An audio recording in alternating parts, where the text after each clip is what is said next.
I have fought the good fight. I have finished the race. I have kept the faith. How many of you remember the film Chariots of Fire? Right. Okay. I know it's no longer popular among film bros, but I love this movie. I love this movie for its depiction of the Olympic runner Eric Liddell and the relationship between his faith and his inborn ability to run and run fast.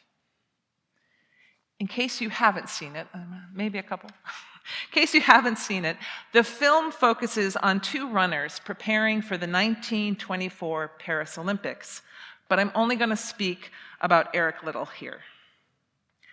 Liddell is the son of Scottish Presbyterian missionaries to China. And in the film, we see the conflicts Liddell faces as he tries to reconcile his call to missionary work and his extraordinary ability as a runner.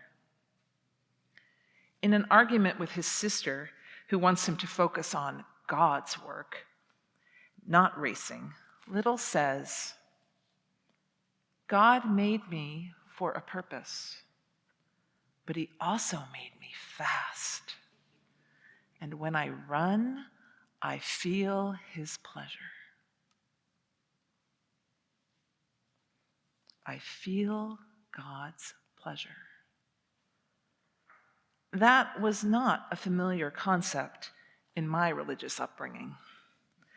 Much of my religious training focused on what I owe God: repentance, faith, gratitude, worship. I might feel my pleasure in things, even in spiritual things, mystical, transcendent experiences of God that are pleasurable. But feeling God's pleasure, feeling God's delight, that's a concept I think I first encountered in this film. And I have since encountered it in sacred harp singing. A while back, in a meeting of the Creation Matters group here at Redeemer, as we explored ways to cope with our despair over climate change, we were asked to share a time that we experienced joy. The memory that immediately came to my mind was going to an all-day sacred harp singing months after months of COVID social distancing. So first singing back, big singing.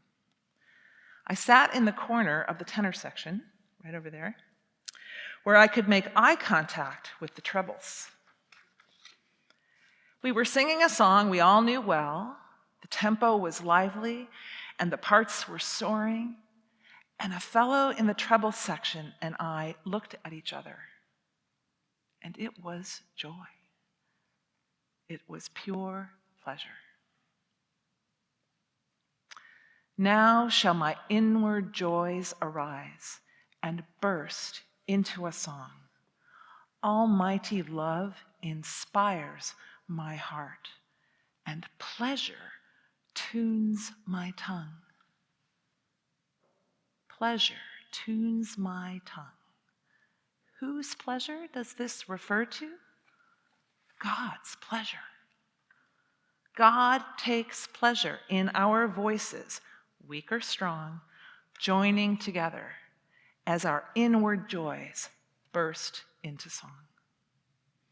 The pleasure we experience here is God's pleasure and not just our own. Now, our story from Luke's gospel might seem to be saying that we should beat ourselves up over our sinfulness. But I think the real message is that God's pleasure comes when we are honest with ourselves and we express our true selves with joy and humility. Eric Liddell did not run to exalt himself as a champion. He ran because God made him fast. If we live a life that's true to who we are, if we take pleasure in those things that make us more human, not less, then, like little, we will feel God's pleasure.